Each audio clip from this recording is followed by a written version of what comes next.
Hello, and welcome back to Beast Fables, a weekly show where we follow the lives of a specific tiny animal named Pipistrelle in a massive forest.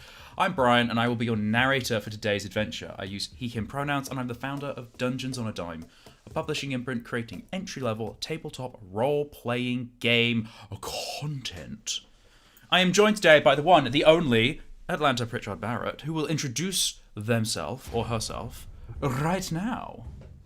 Hello everybody. I'm back after a little break. I am Atlanta. I use she, her pronouns, and I am reprising my role as lovely little Pipistrelle. Reprising my role. It's very exciting. I was off on a little break last week, so I missed out on the episode. To all our lovely viewers, I'm going into this completely blind.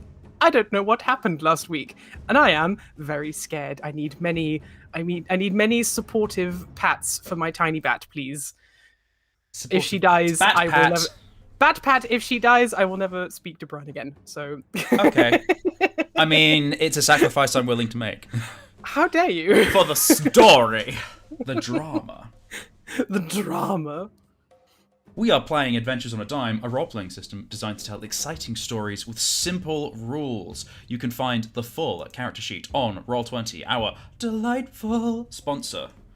Thank you. I will maneuver my way through the, journal tab to find Pipistrelle's character sheet. I know what I'm doing. Look at this beautiful character sheet. Look at all these inventory items that Pipistrelle has. Look at these dice, these skills, these wonderful new things. And a little exciting little reveal. Adventures on a Dime is getting a second edition. I am working on it right now with my editor, Vi Huntsman. And we will release it. It's going to have some reworded rules that are clearer with better clarity. They're really cool. Look, I can roll dice. We're going to have a better... Oh, that was a hijinks. That was a 1. Oh, no. So it's going to be fun. It's going to be great. We're going to have... It's going to be great. Why would you do this to me? I didn't do it. Pipistrelle did it. That's, excuse me. That's on Flip Flip. How dare you?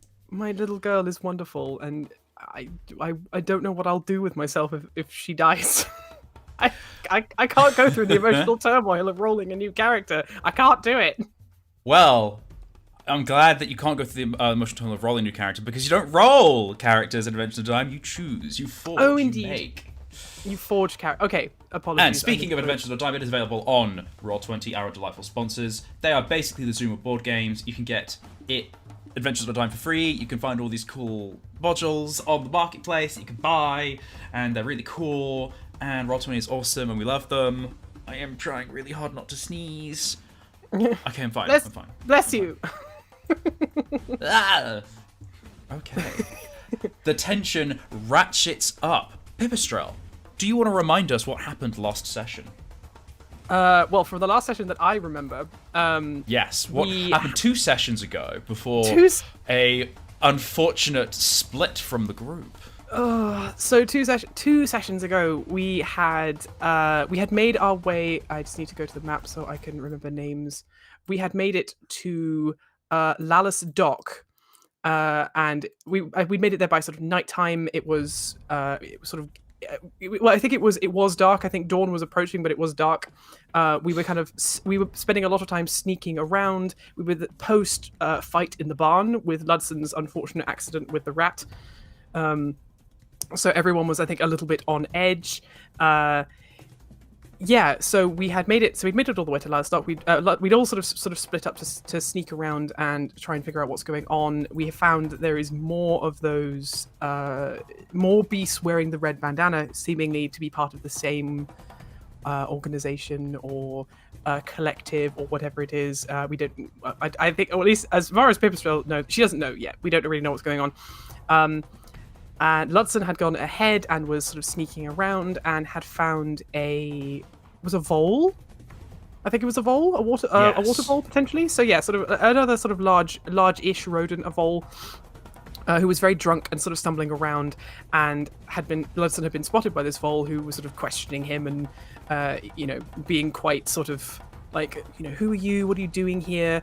And after sort of some general hijinks, Ludson has kidnapped this vole. So we start with questioning this vole about what the vole knows, and asking about the beetle, asking about Chipper, and we found out that the vole knows Chipper, not only knows Chipper, but also works for Chipper in a sense. And a lot of these beasts are being... I'll sort of resist using coerced, but they're being sort of made to work for food, basically. Not made. Also, but it seems to be that they're in a mixture of different hardships, and they have been attracted into working for Chipper, who's working for someone else. Yeah. And once they enter this sort of cycle, it's hard to break away because they both need the food and also are working with shady characters. Yeah, exactly. So, sort of, it's not like it was sort of interesting talking to this vole, because the vole seems to, I don't know, like appreciate that Chipper is giving them food, and it seems to be sort of similar for a bunch of the other beasts in this sort of situation. They seem to be, it's a give and take sort of relationship. They do something for Chipper, who's doing something for someone else, and they get food for it, which is important because we are still post-war, etc. And I think most of this interview was being conducted kind of by Balthazar, who is the best with words in our little party. Ludson is in the background looking scary. Pipistrelle is doing scary eye things, even though she's not scary at all. But eventually, after a while, the interview starts going a little bit sour, as Pipistrelle and Ludson are trying to repair this boat, which is inside the sort of boat shed that they are in, and are sort of fiddling with this door and patching things up. And Balthazar, I think actually might have insulted Chipper at some point, and the vole sort of turns on him a little bit and is like, well, I thought you were my friend, but so clearly I'm going to remind you, not, because it was 2 weeks ago. It was 2 weeks ago, so I'm a little bit out of touch. Balthazar reveals, and I think there's a little bit of nuance that might have been lost at the situation, but I think it was okay because Balthazar's the kind of person who would lose that nuance. Balthazar revealed who you three were in relation to Chipper, and the vole then immediately went cold and clammed up, and then the last thing that the vole said to you three as you had repaired the boat and fled out onto Loch Katrine, or at least they say you three, Balthazar and Lutzen, was that he'd never forgive them for killing Crier. So okay, yeah, that was lost on us. That's interesting, because we didn't kill Crier. We let Crier go. But I guess they don't know that. So after kind of more hijinks, we get discovered in the barn by other creatures. Pipistrelle is we meet our first other bat, actually, which is very interesting for her. And to save, or at least to try and get the bat and other creatures kind of focused on her, Pipistrelle flies in the other direction, almost kind of towards Bramble Dam, actually, away from Loch Katrine, while the other two escape in the boat. And she, as far as I am aware, is being chased by this bat. And that was where we ended the session. I had to make it was one of those decisions made in the spur of the moment, because I was like, either they chase me and I have to just kind of outfly this bat, or they get, Ludson is not swimming. If they tip the boat, that's bad. So that's where we left off. At least that was where I left off as Pipistrelle. So they have been a break for flown me. off. Lutzen and Balthazar have sailed off in this general trajectory. They kind of left the dock and are going this sort of direction. I'm drawing. Heading towards what is marked off the map as Lady's Bank, and it's crossed out. Possibly. It's crossed out on this map that we have, but that might be old That was information. the general idea of where you think they were going, or at least where you think Chipper's ship was going, last it was seen. You, however, are flying the opposite direction towards Bullock Bay, is what we do, which is very close to Bramble Dam as well. Yeah. In that sort of general sort of southeasterly direction, basically, away from Loch Katrine. Or down Loch Katrine, basically. that is where we pick up. Ooh. Pipistrelle, Hello. you are flying as hard as you can. There is a very angry bat on your tail. Not on your tail, but very close. It has been maybe 5-10 minutes of flight. Occasionally with this bat trying to like make a sprint and catch up and lash out at you and then wheeling out of the way. And kind of this flapping, dodging flight. I don't think you've ever fought with another bat in the air, let alone another flying creature. No, because I mean, she grew up in bat colonies and communities, but like bats are very social creatures. She's never had to, fight one. She was a messenger. So... Exactly. So, at first, the bat was yelling out at you, like, "Stop! Come back here! Who are you? What are you doing?" And then now you have both fallen into like this very, like, all you can hear is your heart hammering in your ears as you are trying to outrun this bat. And they are not yelling at you either. It is just silent aggression. What are you doing? So, because she has a sort of vague idea of the direction that she's going in. She has always had a sort of a slightly good sense of direction with the line of work that she is in, and the animal that she is. So I think at this stage, her first instinct would to be is to just get as far away from this bat as quickly as possible, and because they're flying over kind of like the edge of a lock, kind of open countryside at this point. But I think her main goal right now would be to get either towards Bullock Bay and avoid the bat, or even beyond Bullock Bay into the forest and hide. It's much easier to hide among trees than it is to hide in the open air, as it were. So you are trying to sprint for the forest just to make it there as soon as you can, so you can hide, because in this open air, you're easy to find. Oh, easily. That makes sense. And yeah, and it's but also it's I think is it morning? Actually, I can't remember what time of day it is or not. 4 in the morning. It is the darkest part of night. Yeah. The sun has not yet. No, actually, no, it's not 4 in the morning. It is about 2 or 3 in the morning. It is the darkest part of the night. There is no sign of the dawn. There is only like the black, like horizon around you and the ground below you. There is a very thin slither of moon, not enough to really see any of the ground, and then the sort of dizzying blur of stars above you. So it's... I want you to make a vigor roll for me for your stamina. You are trying to fly as fast as possible and maintain that speed. If you have another way of describing this, go ahead, and it might change your roll. Okay, you can also tag things if you want. Okay, I am allowed to tag anything. In that case, then, may I tag my my unassuming presence? Because yes, it is the darkest part of night, which can be very dangerous because obviously owls are a thing that exist. But this is bat element perfection. It's dark, it's nighttime. She may not be able to rely on her eyes as much, but she has those wonderful big ears on her head, and she is also one of the smallest and quietest bat species. So she'll be flying fast, so she'll be making more noise than she would maybe regularly, but she is also she is very good at trying to she'll be sort of dodging and weaving and sort of jinking in the air like bats do to try and throw this bat off her trail and any other predators or animals that might be watching, just to try and slip through the darkness as quickly as possible. So that is going to be a vigor roll at advantage for me. Thank you. Oh, thank goodness. Okay, so it says do as well as you can. There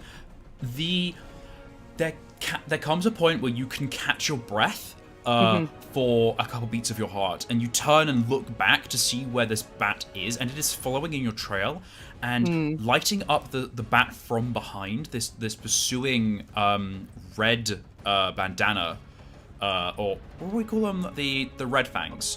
This red fang bat is coming towards you.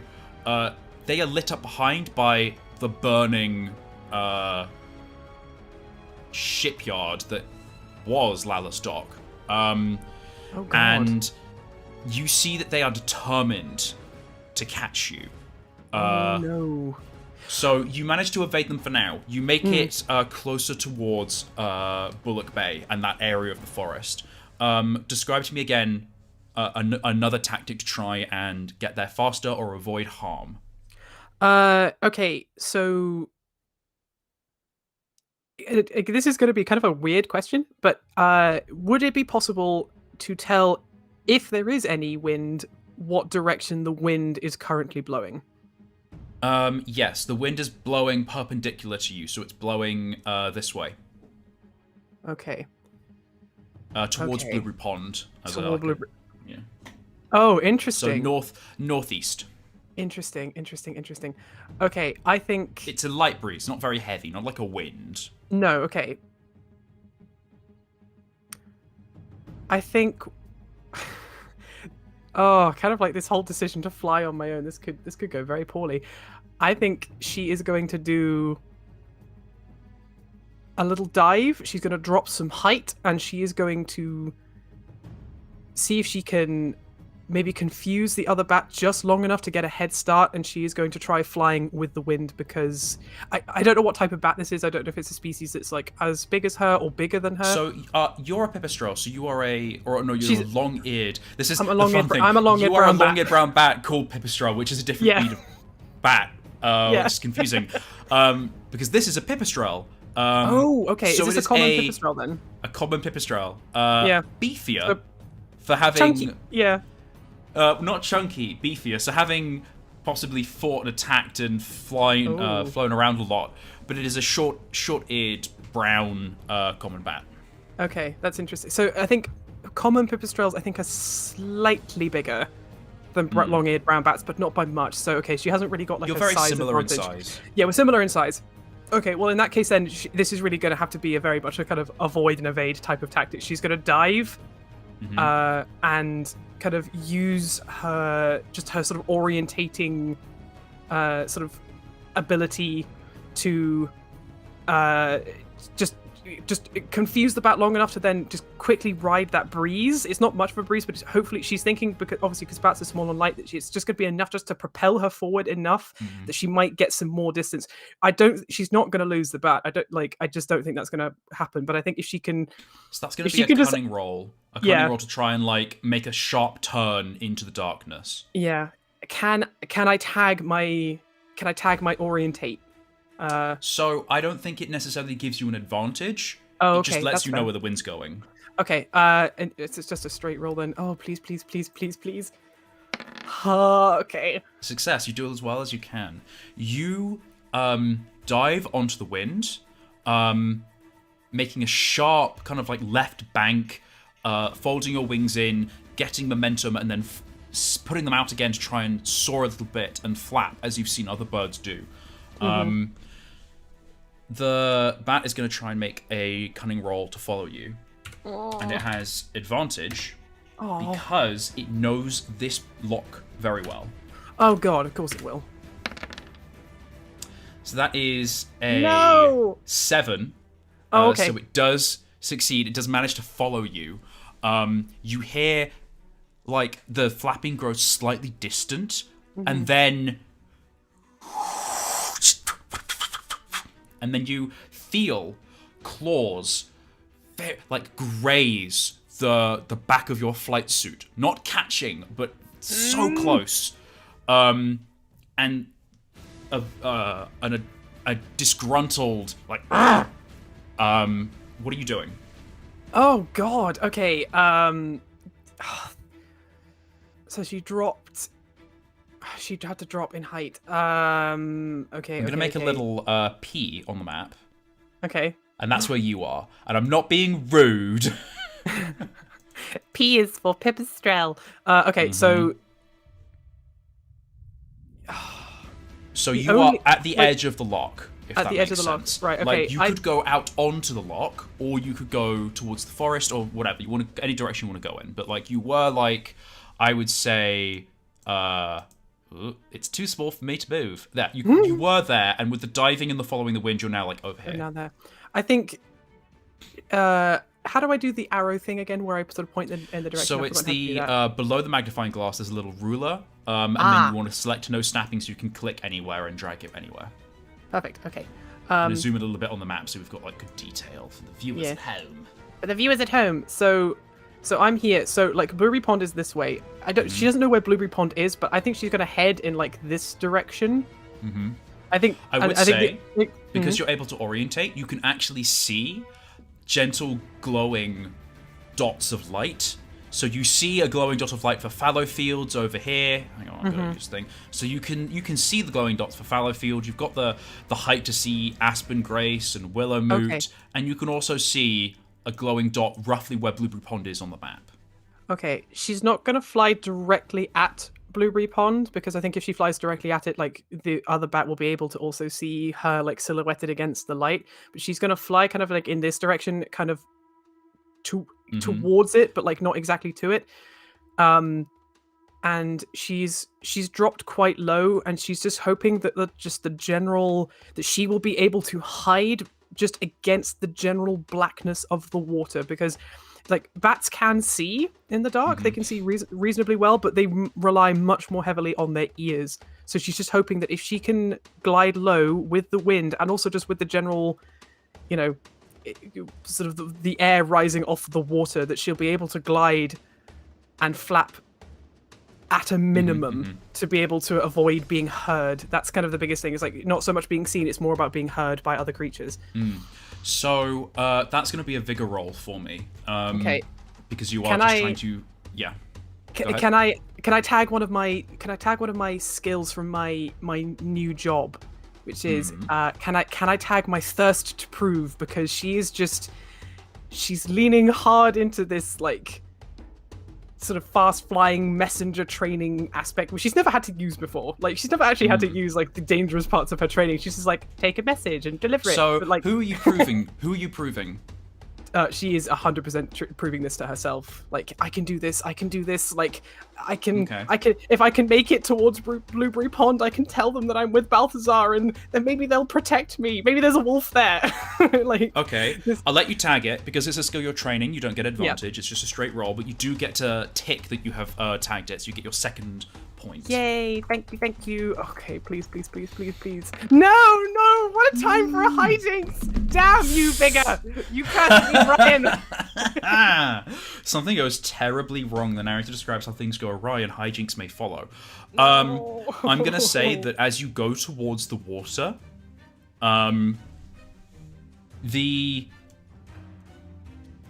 okay, so I like the tension of this. Something goes terribly wrong. I want you to tell me what goes wrong.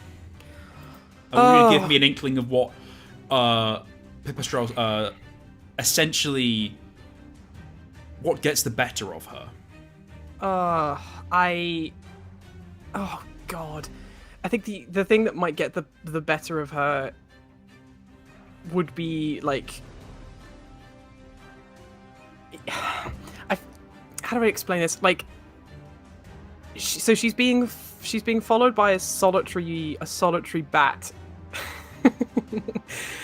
Maybe the inkling is like, maybe it's actually not a solitary bat. Maybe there is also something else now that is also following them both. Because it's nighttime and there's small beasties. So I'm gonna say this red fang bat swoops down and again tries to like claw at you. It manages actually to sort of claw at the back of your neck with its sort of it kind of lunges forward and sort of like leapfrogs forward almost with the momentum. You get a slash sort of like into your fur. You take a bigger damage. No, okay, that's you take damage. You can take in any stat that you want, and I'll describe how it works. I will take a bigger damage actually because because of something that happened a couple of sessions ago. I can't remember exactly what it was. Like I was above my base dice for. Oh, you had vigor. great porridge. That was it. It had really great porridge, so like that's long worn off now. So like I'm back down to Well, my base D6. It doesn't wear off till I say it is. So I think this is like you've had a hearty meal. Like it's not actually that long since you had the porridge. God, it feels like an eternity. It feels like it. But it's giving you the energy and those slow release oats to power forward. Delicious, but actually getting slashed in the back of but getting slashed in the back of the neck is nasty. So you shrug it off as best you can. You take that vigor damage, but it causes you to wheel and spin. And as you look backwards, you see the silhouette of something silently gliding high above. Please don't be an owl. What do you do? Because you sort of your movement has arrested. You can try to build back up momentum, just keep on flying. This red fang bat is pivoting around to come back to you. Bats are quite flappy. You're able to quickly turn. But it also means you don't fly as fast. Not like a bird. You can't soar. No. They're very much kind of momentum based. They don't soar like birds do. I think she's just gonna keep going with as best she can. She's gonna head. She's gonna honestly. She's like I like if I stop now, I'm over water. I can't see what's underneath me. There's now something else following me, and this other bat. Like I don't know if this is another creature that's with the bat, or maybe just a predator out on the hunt. It is the middle of the night. I think this is like.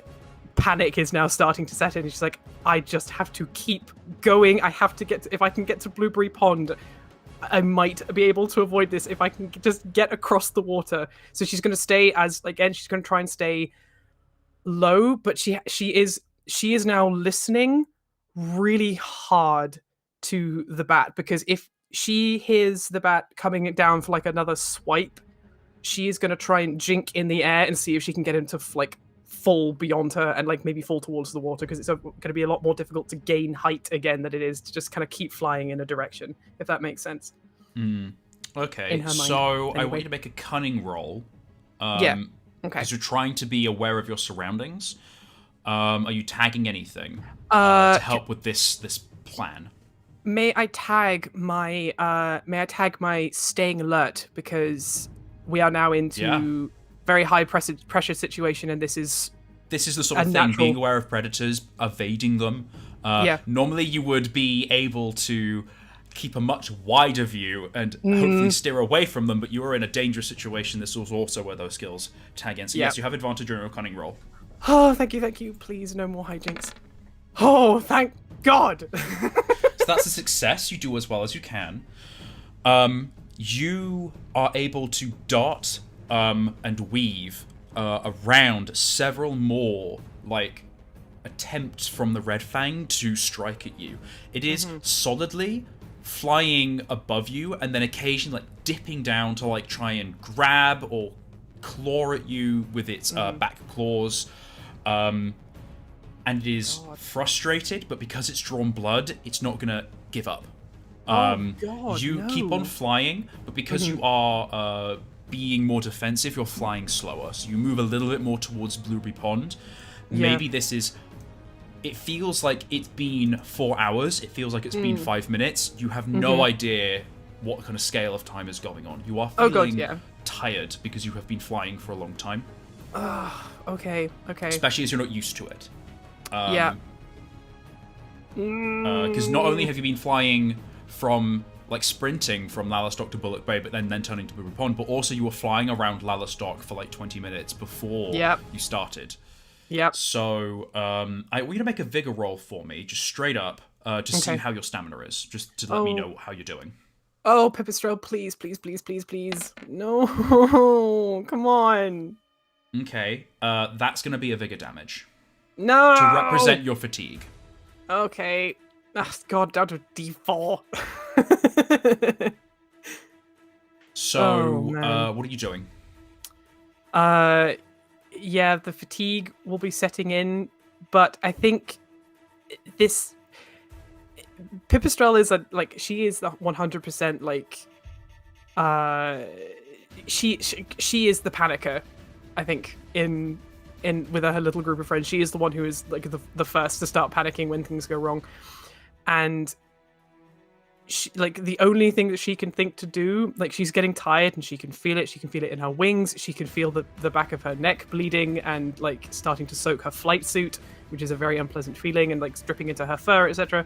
But she is so scared for her friends, and she has no idea what happened to them. Like they're somewhere out on the water as far as she knows. She is just, the only thing that is now keeping her going is just the sheer panic, adrenaline, and absolute survival instinct. She's just gone straight back into very like tiny bat against other bat and potentially something else above us, and all she can think of now is just flying directly towards Blurry Pond and just... So that sounds like it's going to be a willpower roll. Because in some situations, like, trying to, like, rally against that would be, like, willpower instead of, like, mastering yourself, but actually completely submitting to, like, adrenaline is also willpower. It's just, like, the sheer force of pushing your body to its limits as well. So that's a willpower roll for me. Okay, I don't think I can tag anything. No, not really. Nothing here that would actually be useful. Please, no, Pip.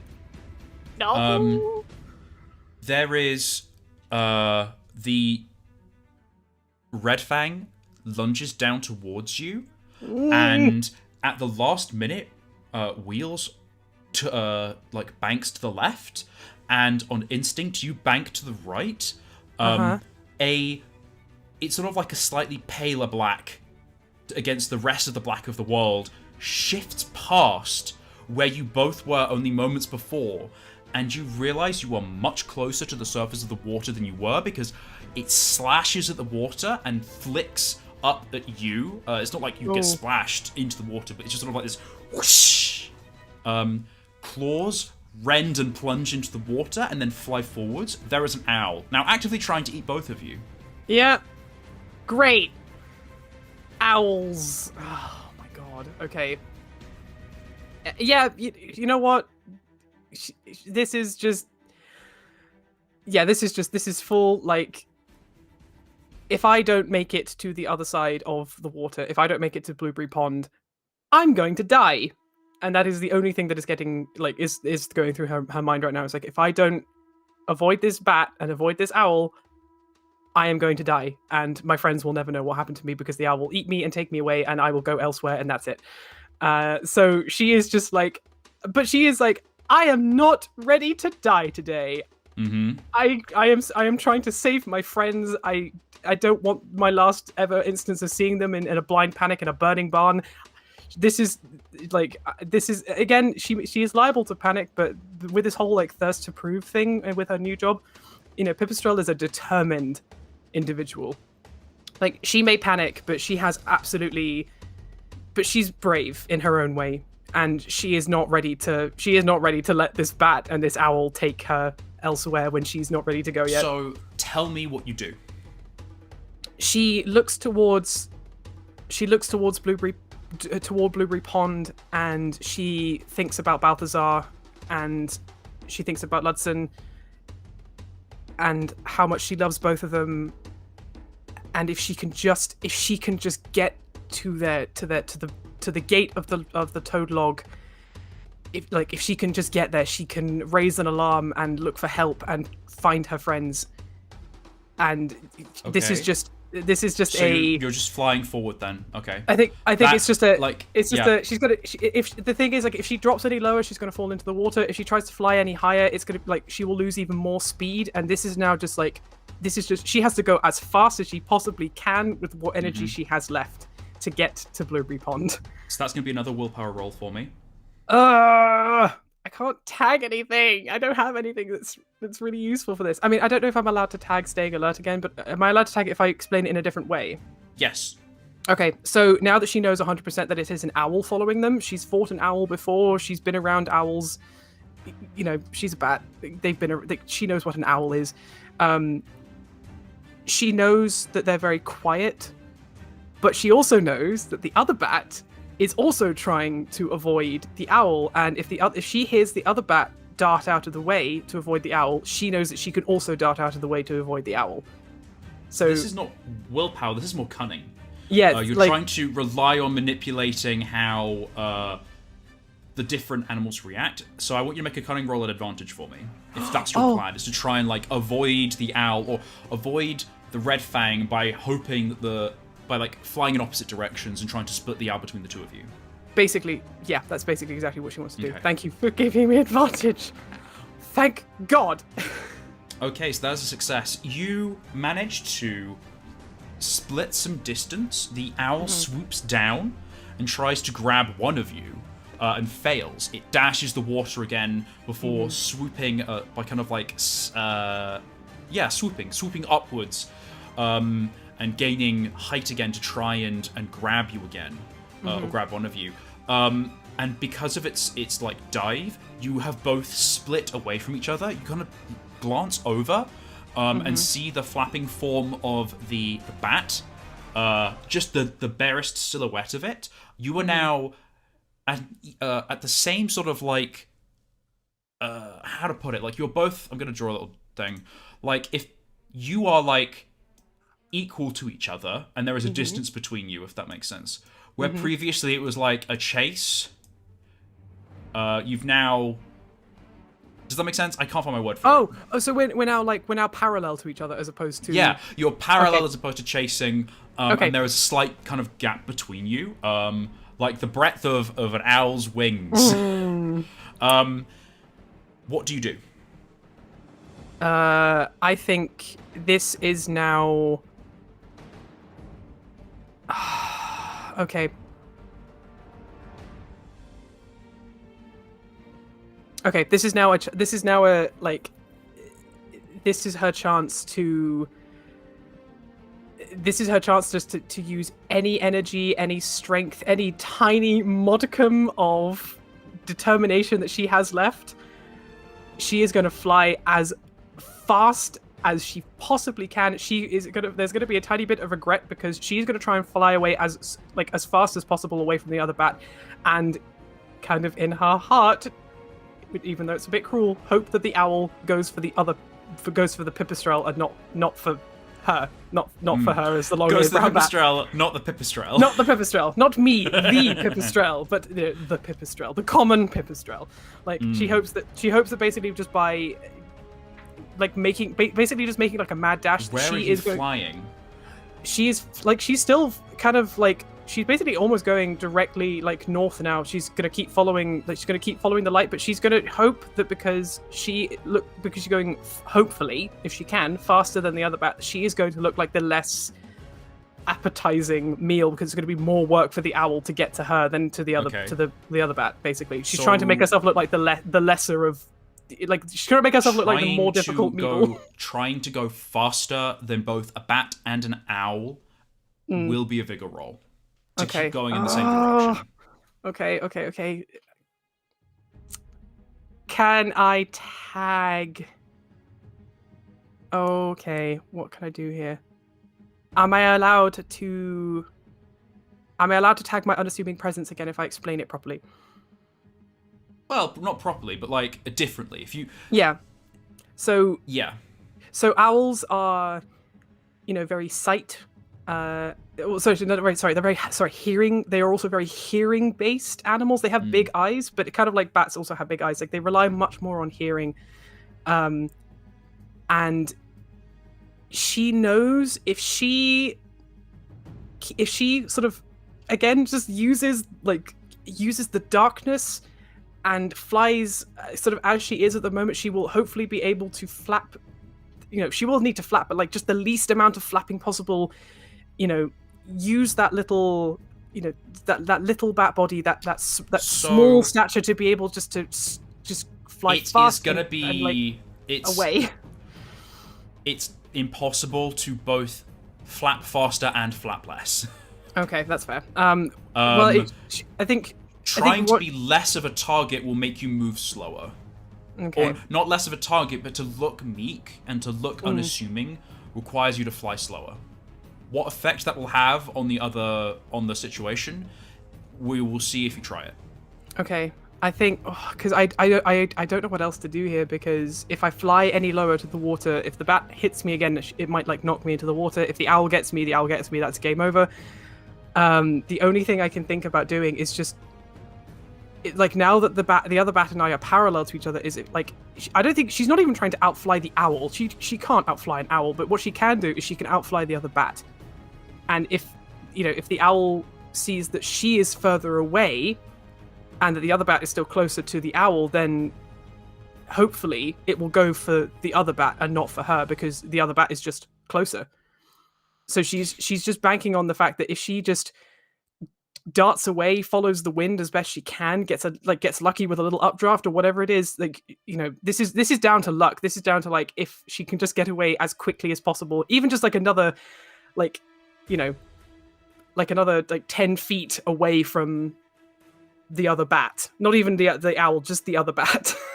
So, again, I feel like this falls back to vigor. Like, you're just trying to rely on your skills to fly and to fly as fast as possible. It doesn't sound like you're doing anything necessarily that is manipulating your environment. Or using like a tool to help you. It doesn't sound like you're relying on willpower. Because you've used that to like push forward. This is a comparison of the physical attributes of both bats and the skill that you both have cultivated. This is the only thing I can think to do. Yes, that's gonna be a vigor roll for me. Is that just straight, or do I get advantage or disadvantage? Straight, because you haven't tagged anything. Unassuming presence doesn't apply in this situation the way that you described it. Okay. I don't think I'd be able to use my good judge of character, sadly. Well, it's not the owl's fault. The owl actually likes knitting. Yeah, he's lovely. He crochets in his spare time. Okay, please. Oh, stop with the complications. Just give me a win here. So that is a 3. A complication. You barely managed to pull it off, but not without consequence. Now it describes the situation becomes more complicated. So the best and the worst result happens. God. You dart to the right, east, towards the bank. So I'm going like this trying way. to move as fast as possible. You flap and flap and flap, and the owl swoops down and misses you, but it's passing. Its wing flaps down and full-on slaps you, and you whoosh into the water. Oh, for God's sake. I need you to make a vigor roll for me, because you take damage, but you have a d4. Okay. What a time for a crit success. So, that just means you don't sustain an injury. You are spinning and twirling in the water.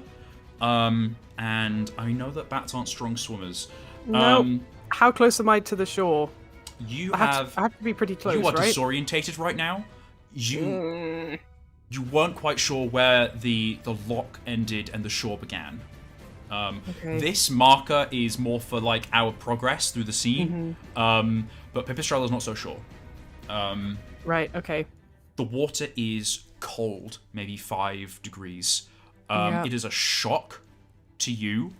You are you're hot because you've been flying so hard, and it's just like it makes you want to gasp in. How do you try to master yourself so you don't suck in water? I think what she'll do is is basically what real person does when I get into cold water. She's just going to quickly dip her head under the water, strike out quickly. You don't dip your head under the water. You are under the water. Oh, under the water. Oh, sorry. I thought I'd just been slapped down and I hit the top of it. Okay. It's just she's gonna go back to the surface, but instead of like going like through her mouth, she's just gonna go like through her nostrils instead. Like she'll take a gulp of air, but she's gonna keep her mouth shut because it's gonna make more noise, and then just look for the light. That sounds like it's gonna be a vigor roll. No, because you're relying on like your swimming skills to get you to the surface, to orientate yourself, and to like have that control over your actions. Yeah. So that's gonna be a vigor roll for me. Oh, please, Pipistrelle, please. No. You barely managed to pull it off, but not without consequence. So, I'm going to ask you to choose between 2 consequences. Does something bad happen to you, or does something bad happen to something you have? Oh God. Well, I mean, I don't even have that much, to be honest. I guess to avoid taking damage, I'll, something bad happens to something I have, I guess. We will find out what happened later, if you get to look at your stuff. Okay. You draw in breath, and try to shake water from your ears. You hear flapping and then squealing. Oh no. Was that the sound of a bat being caught by an owl? A shiver that is not from the cold runs down like your spine. Oh boy. There's a stinging in your cut from the lock's cold water, and then there is silence.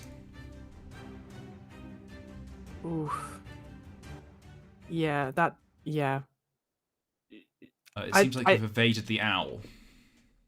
I think... You sort of sit on top of the water for a moment, just like catching your breath, your heart still like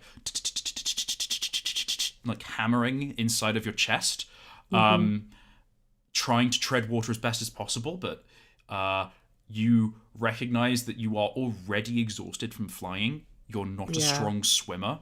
No. There's no like strong current. It is like a lock. It's not like the ocean. It's a landlocked lock, so yeah. Yes, it's landlocked. Landlocked. But you are rapidly getting cold. Yeah. And you are out in black water. I think she will move as best she can. Obviously, she is a bat. She's got these sort of leathery wings. She's not built for swimming, obviously. But I think just with everything that's happening, yes, the owl did catch that other bat, and I think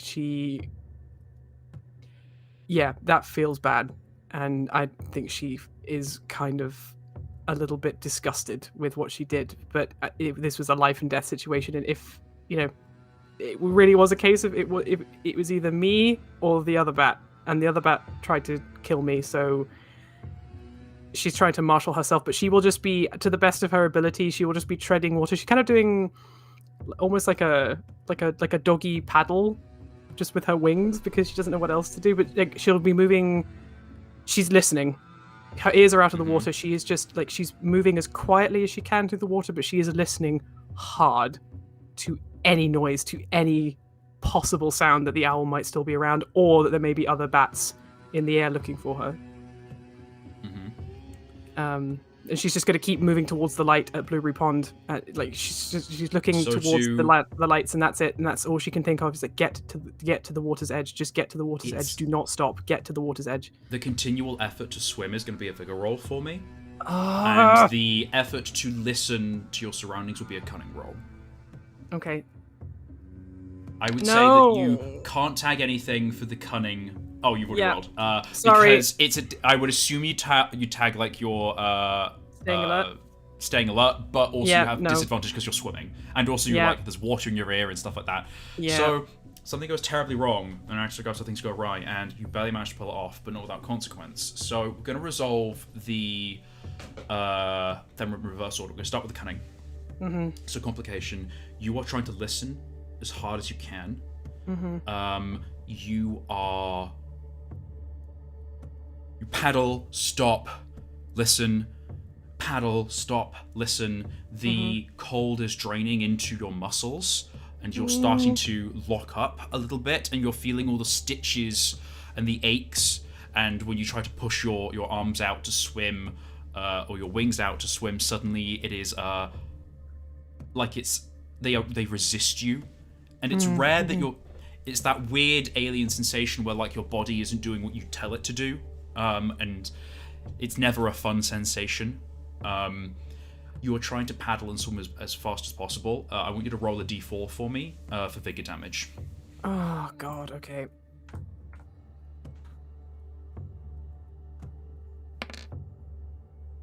Two, so you do not sustain damage.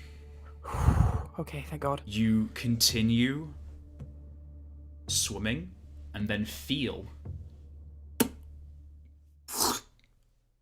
your Is that mud? something tries to suck your leg. No! There's like a sucking sensation on your leg. And you kind of yank it, and you're like, ah! You start like paddling. The adrenaline, which was starting to ease, starts to then surge back. A wave of nausea rolls over you. There's something in the water beneath you. What do you do? Oh, That's the God! hijinks coming into play. Oh. Did I feel any teeth, or was it just like a... You didn't feel any teeth. It was just like a... It was just like a suck. Okay, this is... okay, what do I have? deadly suck. Oh, no! I have fruit leather! Okay, I'm gonna try and do like what I did with the pike. If I can just grab the fruit leather from my bag and just throw it in a direction, doesn't matter where, just throw it away. So the bag is on your back. Mm-hmm. To help you remain aerodynamic. Yes. And you cannot... So, I'm not going to say you cannot. Anyone can try anything. Yeah.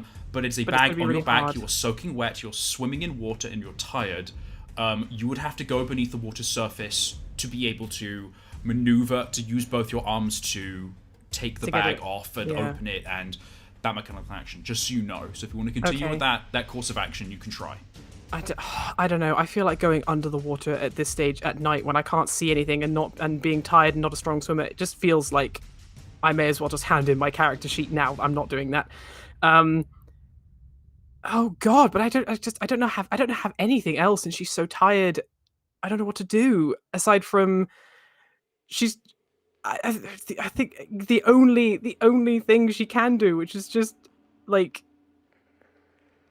She just like she has to just get to a bank. It just has she feels like she must be close to like a bank somewhere nearby. It doesn't even have to be Blueberry Pond. She just has to be close to a bank, and she's just going to try and orientate herself the best she can and just swim for a shoreline and hope and that's all. I can't think of anything else to do, honestly. I feel like this is going to be the last roll. No. This is going to be a willpower roll at disadvantage. The odds are stacked against you, and you're relying on hope. Oh, this sucks, by the way. This really sucks. If Pipistrelle dies, I'm going to be really upset. What a time for a critical success! Holy shit! Don't get too excited. I did say disadvantage. Oh, fuck. Oh my god! Oh! Yes! Oh my god! I couldn't have predicted that if I fucking tried. Sorry, I'm very happy right now. I might actually cry. I might cry. Oh my god. Do you feel like the sort of, and I'll say it because it is a critical success, the carp, the is it a carp? Maybe like a salmon.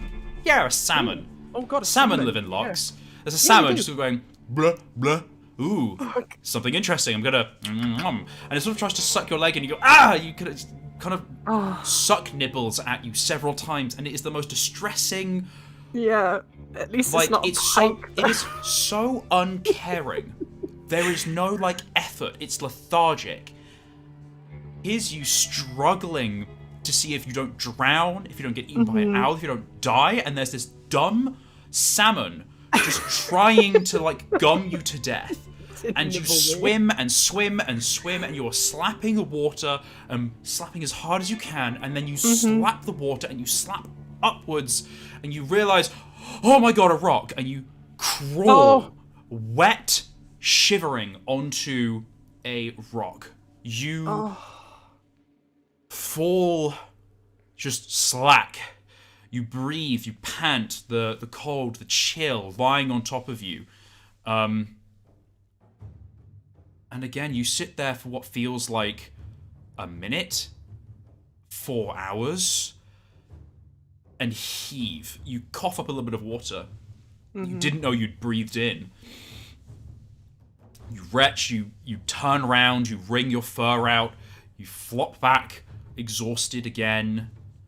You feel the burn of like the anaerobic like stress on your muscles, the lactic buildup, and breathe. Oh. Is it a clear night tonight? Clear, totally clear. It's surreal almost because like there's the black silhouette of the landscapes, like the mountains and the forest, but you don't see any definition of the land. So it's literally just like this black line and then stars, like the Milky Way. There's no moon tonight, is there? Which is why it's so dark. Slither. There's a very slight Oh, slither. okay. Yep. So like, yeah, I think she's just gonna look up at the stars and think about like the conversation that she had with Balthazar before everything went so horrendously wrong. And I think she's just gonna take a moment. She's just gonna look at those stars, and she's gonna feel that rock underneath her. She's gonna feel her own heart beating valiantly in her chest, and her breath, appearing in a mist above her. She is so relieved to be alive right now, and she's feeling all of it. She's feeling any breeze. She's feeling the air on her wet fur, and the stick of her flight suit against it, and the contents of her bag, what's left of it anyway, sticking into her back where she's lying. But she is grateful for all of it. She's grateful for the ache in her wings that got her here, and the beating of that heart that kept her going, and for being able to look up at the stars right now and think about her friends wherever they are. Yeah. She's so happy there. right now. You lie there feeling like lots of different emotions. Like the fear is subsiding into your stomach again, to form as a small cold stone, and it is layered with a warm blanket of exhaustion. The cold fades from your muscles, but it's more of a numbness. Mm-hmm. You stare up at the sky. You feel hysterical elation, having survived all these different dangers. You feel anger. That dumb salmon is like nearby in the water before whoosh, swimming away. Stupid fish. You process all of this, and you see the sky in the east start to turn a very, very dull, bruised purple. Very slowly, the Milky Way starts to recede and creep back into the recesses of the blue sky, as purple turns to dark, dark, dark royal blue, and a creeping bleeding of red and orange starts to signal that the dawn is coming. Oh my god. Now, I would like you to make a vigor roll for me on a d4, because you are cold and laid out on a rock. Yeah. Oh dear.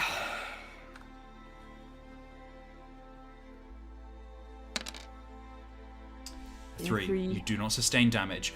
You, remembering a seminar that you were once given by the Moon Messengers Guild on if you fall into water during winter, and you start to squeegee off the water with the flat bony parts of your wings, and start to rub yourself as much as possible to fluff your fur up, and you start to shiver and move.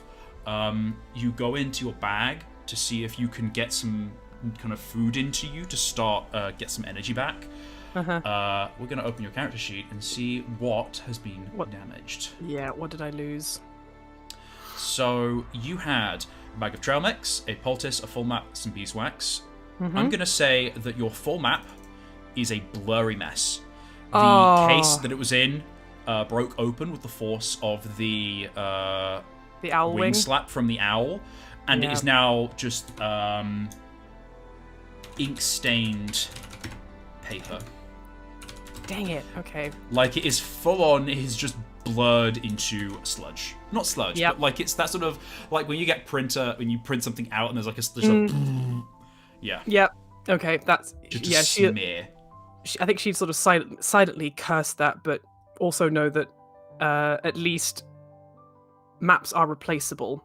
I'm also going to say that your nettle dust has turned to nettle sludge. It is essentially useless because it was like a fuzz of nettles that you could throw at someone, but it's just soaked.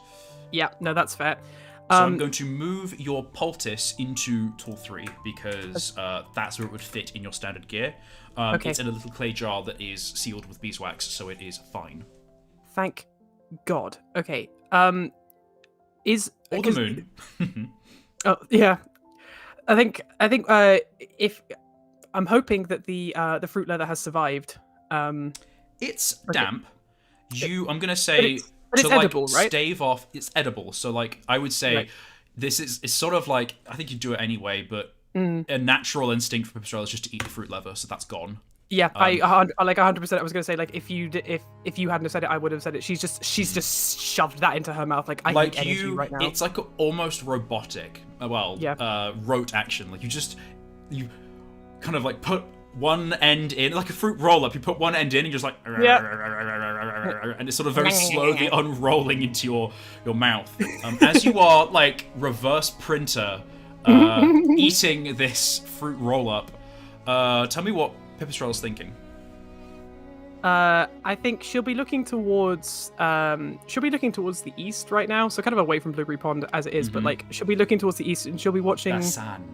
Yeah, she's watching the sunrise and like she's sort of having like a slightly weird moment where she's like, you know, how much the nighttime has meant to her and like the sort of, you know, the connection that she and other bats feel to like the nighttime presence and the moon and the stars and everything, and like how toads feel that too, but also really, really feeling how dangerous it is in her current situation, how dangerous the nighttime is when she's alone, and you know, she's looking towards this dawn, and for like what feels like the first time in her life, she is grateful for that sun rising.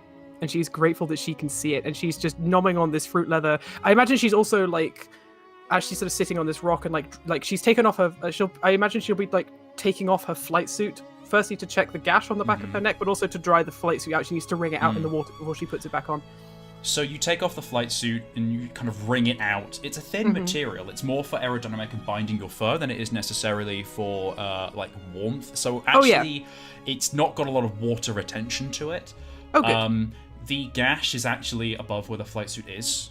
So the flight suit's undamaged. Good. It kind of was like sort of like the back of the collar, if that makes sense, or on a human. Like it's kind of like it reached under your flight suit by chance. Okay. Well, because her flight suit's kind of like, it's like a big wrap thing she puts around her sort of torso. So like she will have like wrung it out, and she would have sort of just popped it on the rock for a minute, and she will be kind of running her hands over like her torso and like her back and everything, and just like she will be fluffing up her fur as much as possible, because if it fluffs up, then she'll be able to kind of dry quicker. And she's hoping that if the sun can just creep that little bit higher, she'll dry off a little bit more, because her wings will be like, they'll be drying because she's out of the water and she knows how to take care of them, but like, you know, they're leathery wings, they're not supposed to get wet, so like all the little sort of fibrous hairs on her wings will need time to dry before she can set off. So I imagine that what she'll do is, once her flight suit is basically dry, she'll put it back on, and then she'll start looking around, and she's gonna walk, but she's gonna walk less like a T-Rex this time, and she's gonna walk with her wings out slightly just to dry them in the sun as she walks and in the air and everything. As you walk up the shore of Loch Katrine, you do see there's this X on the map that's closer to the end now. That is where you see on the sort of the horizon of this expansive loch, which is massive, by the way. It looks small on the map, but it's like huge. 3/5 of your vision is always the loch when you're looking at it.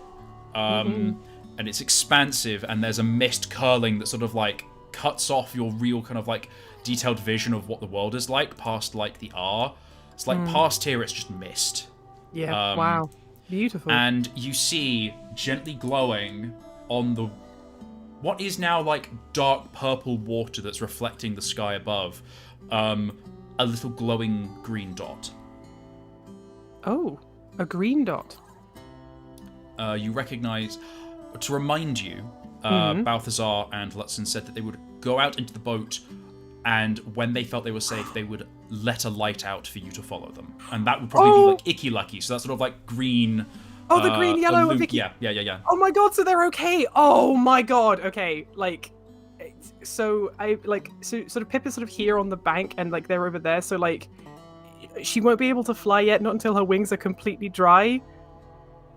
And I think she'll be too exhausted to like yell. I think she'd try it, be like, Lutzen, like, she's tired, she can't yell. You try a horse kind of yell out, it's too far for them to hear you. Yeah, and she can't use her echolocation to get their attention because they won't be able to hear her. So I think all she's going to do is... I mean, like, your echolocation wouldn't go that far anyway. No, it wouldn't. I mean, it would travel further over water, but not that far. But like, all she can think about doing is she's just going, like, even though she's tired, she's going to sort of trot, kind of not run, just sort of like trot along the bank and see if she can kind of get... See, there's this little point, like... I'll quickly sort of do a little doodle. Like, there's like a point here, which is kind of like a little, it looks like a bank or a beach or something. Yeah. I think she's just gonna she's gonna sort of trot her way over there, and I don't know what else she can do other than just like wave and just hope that they notice her. So you go out. As far as you can. By this point, I'd say it's very early morning, maybe 5 in the mornings. The sun is behind the mountains still, but there is light. You make it to that point, and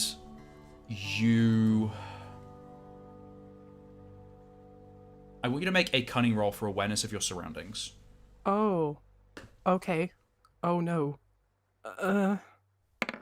Ooh. Success, you do as well as you can.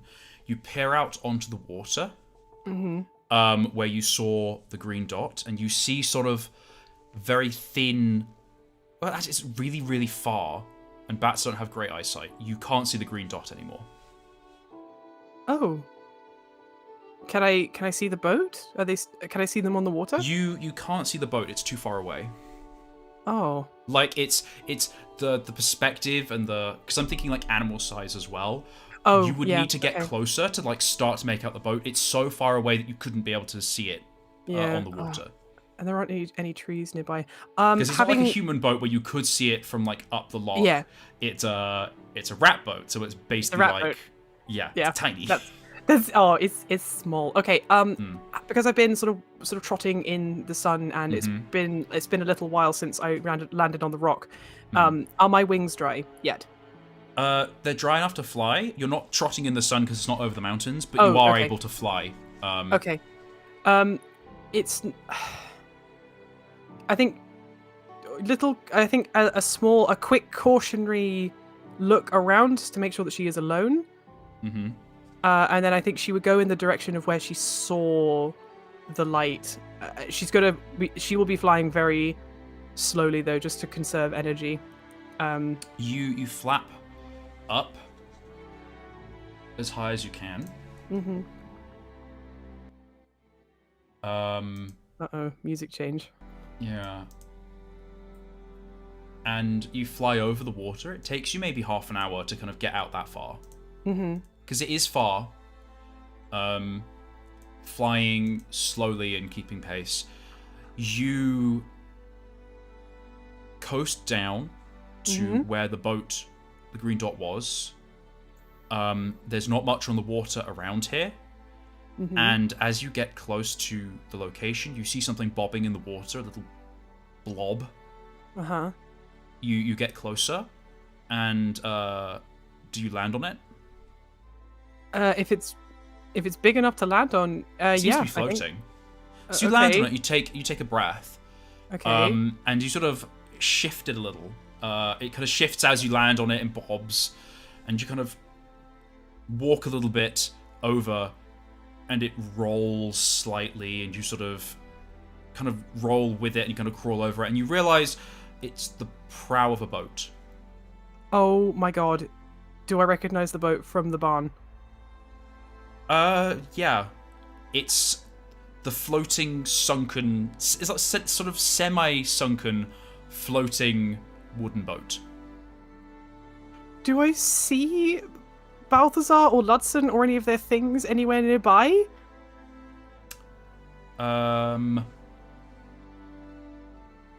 You do see, floating on the water, a little way away. Not a little, like you scan around. I'm going to say you actually fly up and circle a little bit.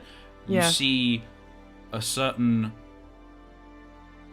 grass boater hat floating on the water. No, don't do this to me. She's gonna like go down to the water. She's gonna grab that little boater with her feet because she's a bat and she can do that. And but she's gonna hover in the air to the best of her ability, and she is now searching desperately for like any indication of any direction that they may have gone or what happened to them. Like, is there anything else? Is there anything else at all that could have indicated what had happened since like she walked to the edge of the water? Because she saw a light, and she's confused. They must be around here somewhere. I am gonna end the session there today. No! Don't do this to me! What happened to my friends? That is where we'll pick up next week, Thursday at 12:30 p.m. British Summer Time. Da da da da. Oh no, this is the worst possible ending. No.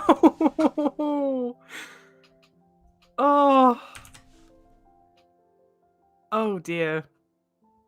What a session! As far as mini sessions go, my god. A lot happened.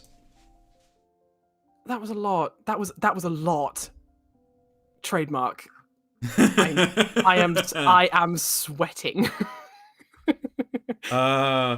Yeah. We didn't have a scene there because it was a short and sharp period of action.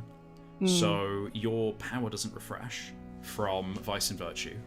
Nope. We will just have to see what happens. Oh dear. Next time. Yeah, tune in next week. I mean, I have to say that double crit success at the end there.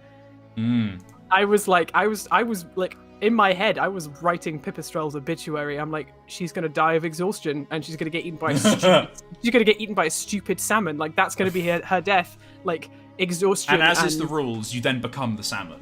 I then become the salmon. I'm like, I don't want to be a salmon. Could you imagine?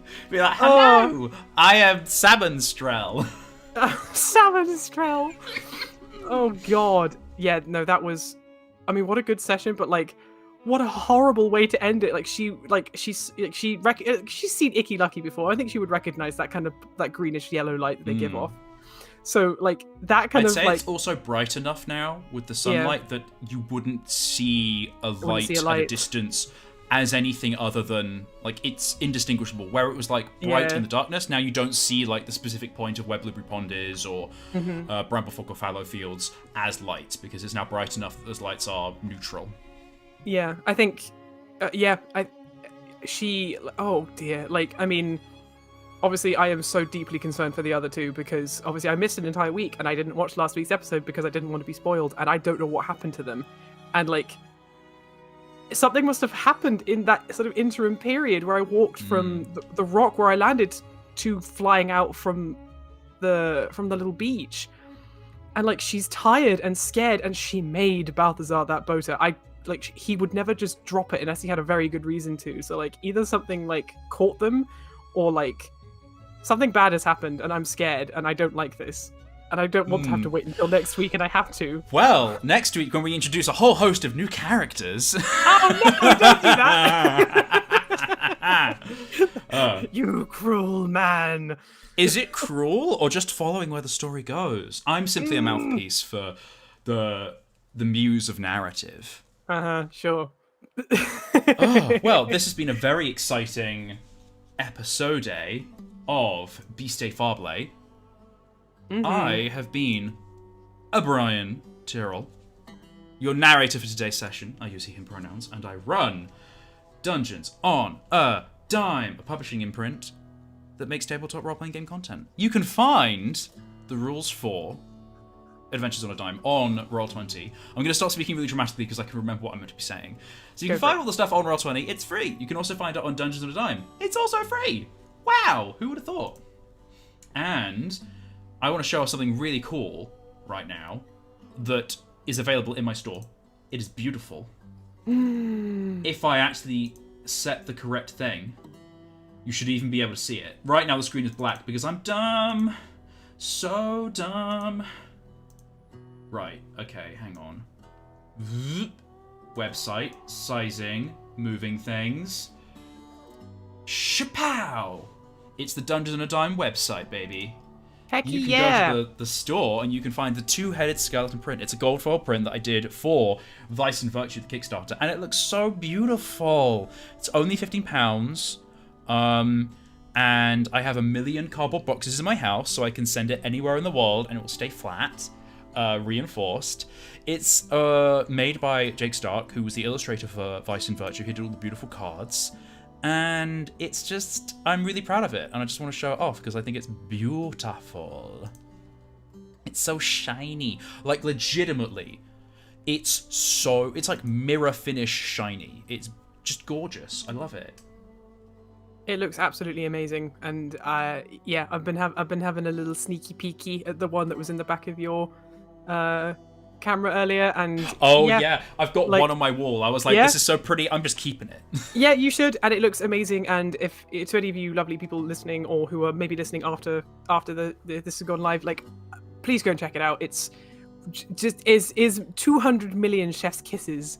Do the thing, spend the money. We're still in COVID hell and need nice things to talk about. Let's talk about nice art. Nice things to talk about. And, hell yeah. There's gonna be no conventions anytime soon for Dungeons on a Dime because COVID. Like, there was gonna be some conventions in the summer, which I turned down and postponed going to, because there is no way that we're gonna be variant safe by like June, July. Absolutely not. Thought bubble turned me down. So nothing in the winter. So get ready for spring 2022. Hell yeah, support independent artists. Everything is wonderful and you should support it. And otherwise I will send a tiny bat after you. A tiny bat, a very exhausted bat. There's also other things you can get in the store. There is like books. If you go to the little game section, I can even show you because I'm here. Adventures on a Dime. This is where it's going to be, and I'm going to be updating it with a totally free second edition. I may do a printed run. I may like do a little Kickstarter to get like artwork done for it. Who knows? We'll see. It'll be fun. But yeah, that is the Dungeons and the Dimes. Atlanta, do you want to say a little piece? Talk about yourself while I show up your Twitter. Yeah, I am the future salmon-in-law known as Pipistrelle. Oh my god! Or sometimes future salmon-in-law! Future salmon-in-law. I am also known as Pipistrelle. Also, Alpaca Scribbles at Twitter. You can find me there. I am mostly just kind of looking for work these days. I am currently taking commissions. I only have icon commissions up on my Twitter right now, but I am going to be expanding that in the next few weeks because your girl got bills to pay. Bills. Hell yeah! I'm doing the adult thing of, moving, and life is hectic and stressful. So, even just like retweets would be great. If you have somebody who needs like icons for D&D games, I just did one recently, which I will be uploading onto my Twitter later. Please keep an eye out for that. I do lots of things. I'm very happy to take to have questions asked at me. So just. Yeah, you can find me there. You can find me on Instagram as well. It's a little bit dead at the moment because I don't really know what to do with it. But yeah, alpaca_scribbles there. I'm also going to be rethinking my Patreon. Any news about that will also be on my Twitter for when that's going to be relaunched. Just come vibe with me. Come talk about Pipistrelle with me, or come talk about anything with me. Actually, I'm pretty chill, and I like talking about art and stuff, and is good stuff. And thank you, Brian, for just, I don't know how these games become like more and more tense, but they really do. And solo, like, I think we've had one other solo session with Pip before, and it like when I went to see the wolf, and I don't know how this managed to be more stressful than that. So Well, yeah. I'm glad that you guys are enjoying these games as much as I am being the narrator and telling them. It's good. Yeah. We will see you next week. This has been a joy. And I don't know, I feel like saying catch you on the flip side or some like 90s cringe or something like that. We will see you all soon. To have a totally radical week or something. That's Yeah. 90s, right? Actually, no, it's the 6th today. There's voting across the UK. Oh yeah, Vote go radically feminist. vote Support- radically feminist. Yeah. Support initiatives that will help change the world and make the world a better place. If you're in Scotland, you know how to vote. I'm not going to tell you how to vote, but yeah, do your thing. Do your thing. We will see you guys Do next your week. thing. Yeah. And as a reminder, it's Thursday, 12:30 BST. We have changed from our normal Wednesday permanently because retail shifts. Yep. Anyway, have a lovely week. We will see you soon. Goodbye.